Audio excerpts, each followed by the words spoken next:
Buenos días, tardes o noches, ingeniero Daro. Nuestro grupo conformado por los integrantes aquí presentes, vamos a exponerle el tema de diseño de sistemas operativos, el cual fue dejado como tarea la semana pasada. Para empezar, vamos a iniciar con los famosos sistemas monolíticos. Y para ello es de aclarar el primer punto, que es, en la informática, el concepto de monolítico se refiere a aquellas tareas o procedimientos que convergen en un mismo punto. Es decir, que los hilos de procedimiento al final convergen en un solo punto. Este es el concepto general en la informática. Pero aplicado a sistemas operativos, un sistema operativo monolítico se caracteriza por implementar en un mismo núcleo los cuatro componentes fundamentales del sistema operativo, los cuales son la planificación de procesos, la administración de la memoria, la administración de ficheros y la gestión de los dispositivos de entrada y salida. Entonces, la idea principal en el sistema operativo es el mismo concepto, pero entendiendo que los procesos pasan por un mismo punto. En este caso, el único núcleo que posee el sistema operativo, ¿verdad? Entonces, como inconveniente, este tipo de sistemas disponen de un alto número de líneas de código, ejecutándose de modo privilegiado. Eso significa que es complicado de manejar, que es complicado de entender. Un error en el programa en el núcleo puede provocar un kernel panic o un crasheo general de la computadora. Además, el hecho de añadir nuevas funcionalidades provocaría una nueva recopilación del núcleo, rehecho del mismo, readaptación. Por ejemplo, un bug en el núcleo de un sistema operativo monolítico obliga a tener que reiniciar todo el sistema. En un sistema operativo monolítico, el código del núcleo se incluye en un único fichero binario que se encarga de todo. Entonces, es prácticamente imposible o muy complicado no tener que cambiar lo que ya está para agregar cosas nuevas. Eso es básicamente la estructura de su composición y lo que es. Ventajas. ¿Qué ventajas tiene? Pues es un sistema muy estable y seguro. Segundo, las capacidades para administrar el sistema es total. En un mismo lugar puedes acceder a toditas las funciones del sistema. Los sistemas operativos monolíticos ofrecen un alto rendimiento, puesto que las peticiones entre los diferentes componentes se reduce a invocaciones de funciones. Esto va un poco de la mano con lo anterior, ¿verdad? Así como puedes controlar todo desde un mismo punto, ese mismo punto puede acceder a las diversas funciones de manera rápida y sencilla porque ya están en ese mismo binario, en ese mismo objeto, porque todo se agrupa en un mismo archivo. Esas son las ventajas. Luego tenemos las desventajas. Pues primero se trata de un sistema regido y difícilmente adaptable ante nuevas necesidades, lo que habíamos dicho anteriormente. Segundo, su crecimiento es vertical, es decir, el aumento de su capacidad de proceso pasa por cambiar el servidor actual por uno nuevo. O sea, no tiene un famoso cambio horizontal que dice que para desplazarse de manera, no, si va a tener que crecer, lo que se tiene que hacer es cambiar el equipo por uno mayor. Y pues es una desventaja. Como tercera desventaja, su tecnología es propietaria y por tanto, los servicios asociados a la misma pasan necesariamente por el proveedor de la misma.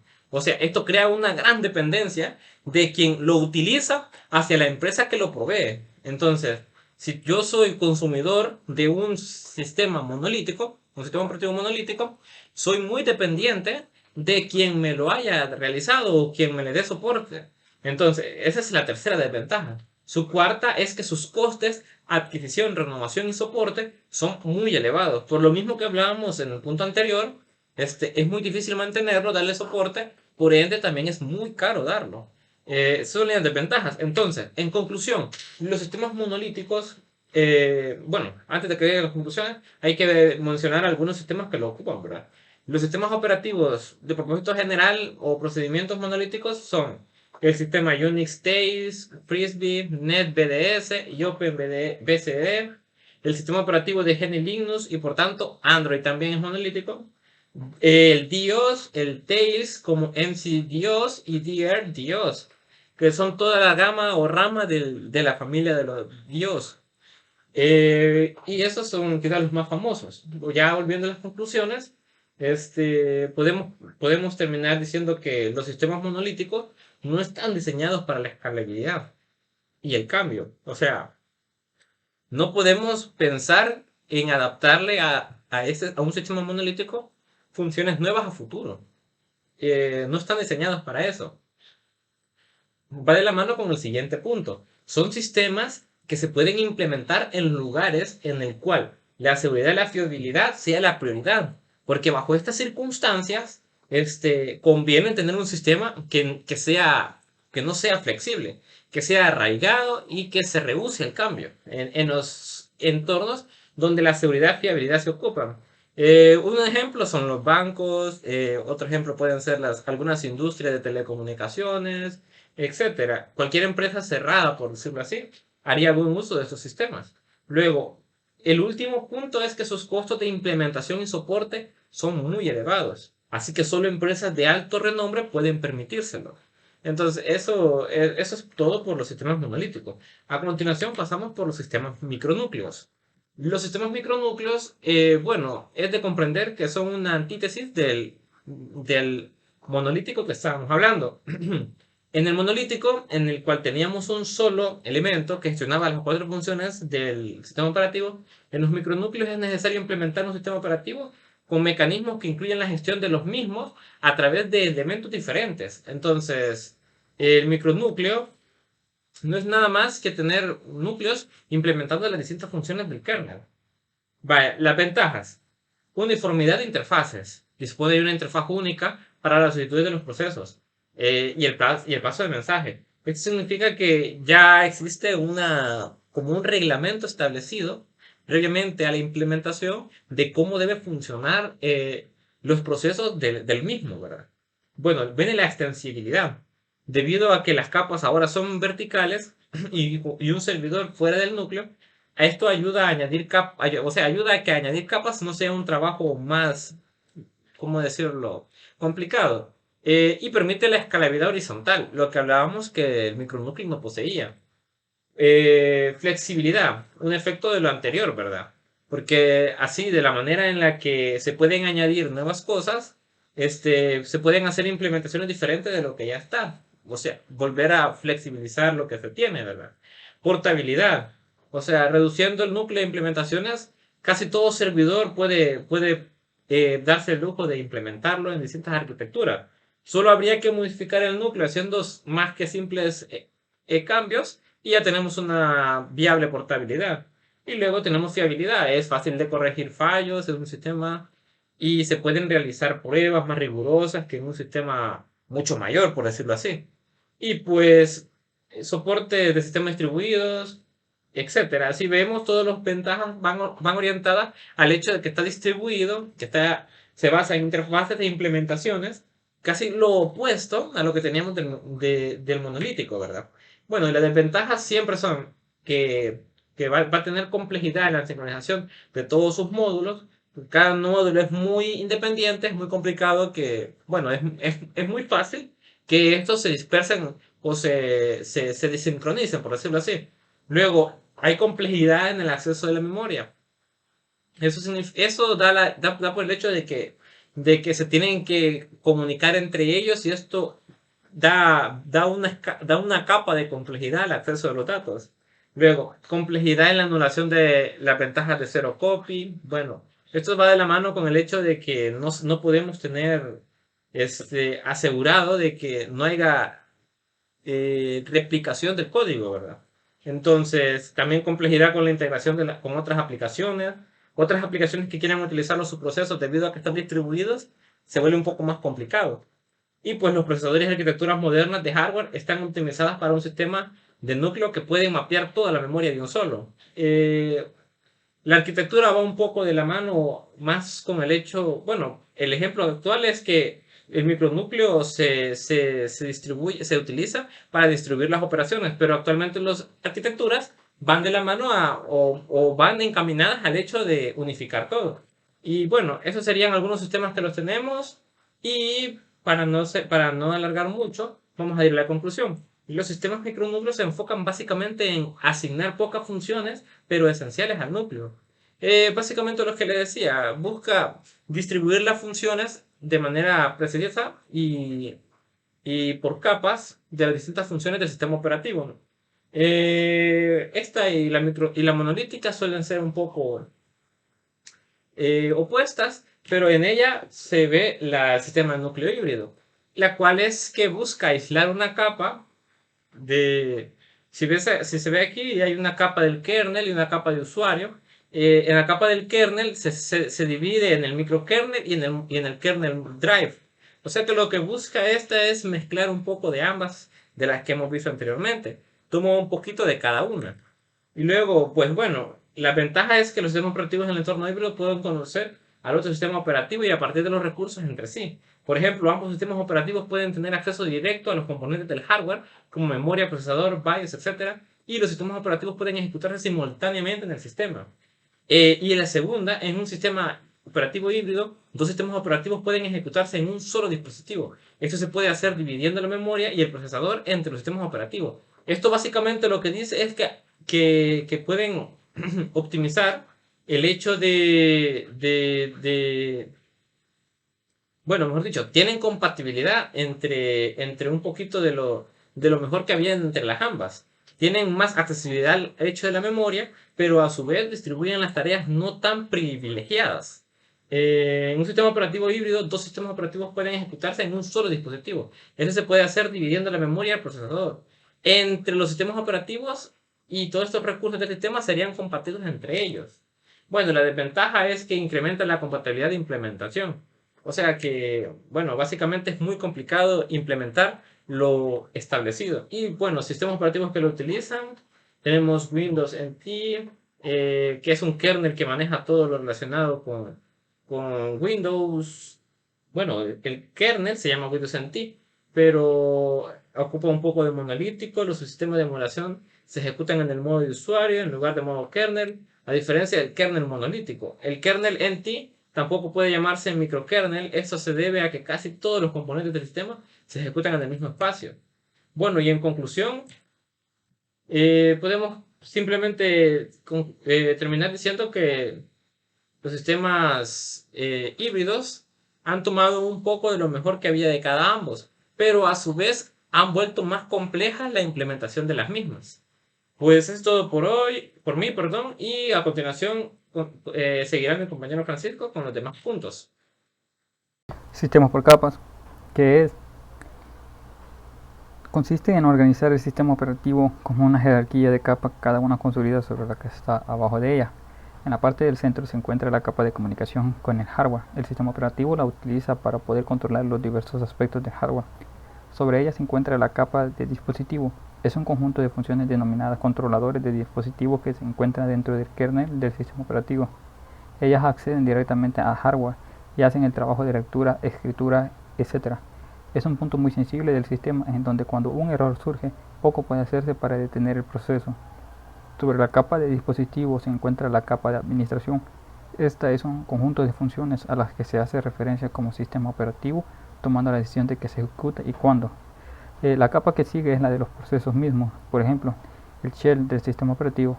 Estos procesos reciben las órdenes directamente del usuario, otros procesos, y los traduce al lenguaje máquina, pasándolos al sistema operativo para su ejecución. A partir del shell se podrán arrancar otros procesos como programas que forman la capa superior. Ventaja: modularidad, ya que cada capa realiza solo las tareas que está programada para realizar. Fácil depuración. Supongamos que ocurre un error en la capa de programación de la CPU, por lo que el desarrollador solo puede buscar esa capa en particular para depurar, a diferencia del sistema monolítico en el que todos los servicios están presentes juntos. Fácil actualización. Una modificación realizada en una capa en particular no afectará a las otras capas. Sin acceso directo al hardware. La capa de hardware es la capa más interna presente en el diseño. Por lo tanto, un usuario puede utilizar los servicios del hardware, pero no puede modificarlos ni acceder a ellos directamente, a diferencia del sistema simple en el que el usuario tenía acceso directo al hardware. Desventajas: implementación compleja y cuidadosa.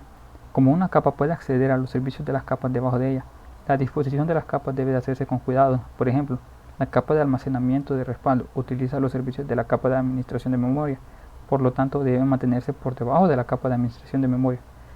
Por lo tanto, con una gran modularidad viene una implementación compleja. Ejecución más lenta.